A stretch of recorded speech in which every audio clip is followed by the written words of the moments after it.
Hello, my name is Sheila Madsen.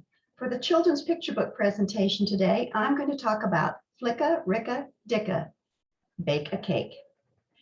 This book was written and illustrated by Madge Lindman in the 1930s.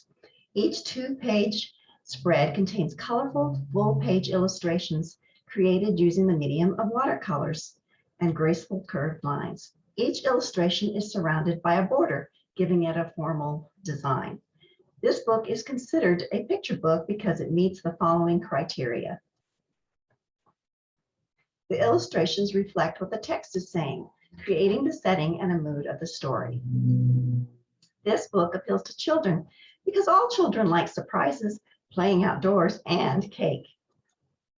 This book is written for first and second grade level readers. I am sharing this book because it has nostalgic meaning to me. I read it in second grade, and its message is timeless. The book is one of a series about the adventures of three little girls who lived in Sweden.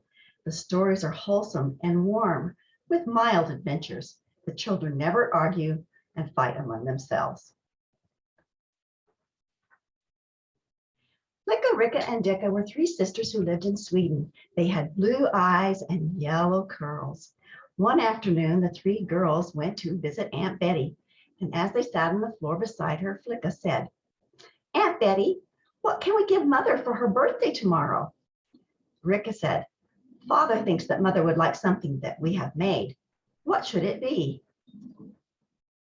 Aunt Betty thought a moment, and then she said, "Why don't you bake her a birthday cake?" "But we don't know how to bake a cake," exclaimed Flicka. "Aunt Betty does," said Ricka. "She can show us how." "Will you please, Aunt Betty?" asked Dicka. "Of course I will," she said. "I've made many cakes for your mother. I know which ones she likes."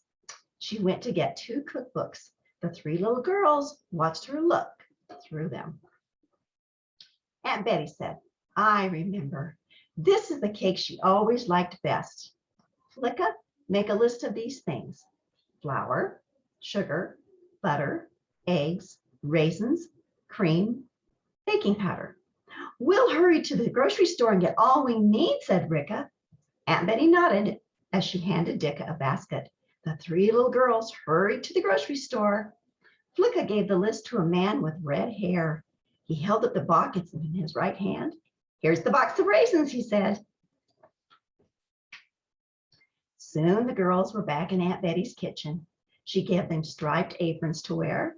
A large blue bowl, a wooden spoon, and a cake pan were ready on the table. Aunt Betty said, "First you mix the butter and sugar. Next you beat the eggs. Add the beaten eggs and cream into the butter and sugar. Mix some more. Now mix the baking powder and flour and add both to the batter. And Flicka, don't forget to put in the raisins." Flicka stirred all these things in the large blue bowl. Dicka put wood into the stove, and Ricka buttered the cake pan.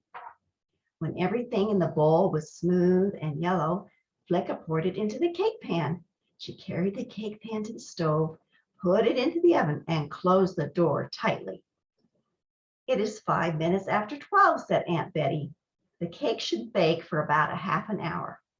I'm going to go out for a while, but remember, your cake should bake just a half an hour."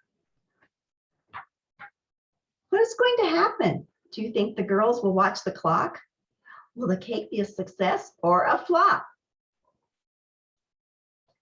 Does this episode have a happy conclusion or end in disappointment?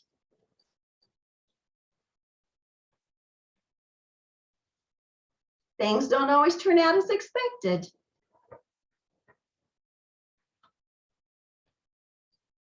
To find out, check the book out at your local library.